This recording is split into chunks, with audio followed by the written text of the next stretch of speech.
Jemi të puna tash në Maqedoni edhe jashtë. Prej ndrejni është më thani ikja e trurit në Shqip, është shumë problem i madh për tek ne. A të kështë shku ti të punojsh në Gjermani? Shëve, kjo definitivisht është një fenomen që e hasim çdo ditë dhe normal në përvojën time si rekruter edhe e kena parë, kena ka pengu. Nuk është vetëm problem të themi emocional, por kjo është problemin ekonomik. Ndikon domethënë në biznese, në kompani, edhe social, definitivisht. Po e kisha vënë përveç asaj social është edhe që ndikon edhe në ekonomi. Unë personalisht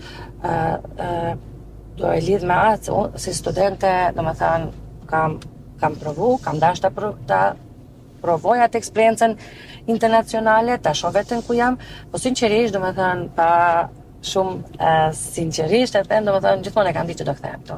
Domethënë nuk e kam pas asnjëherë atë ndjenjen apo mendimin që unë do shkoj dhe do ngelem dikun jashtë Maqedonisë. Pse? Kam qenë shumë e re, nuk është që i kam ditë si sot ndoshta mundësitë e punës, tregu, domethënë në Maqedoni, po i kam besuar asaj se nëse don, nëse punon, nëse mundohesh, do e gjesh punën.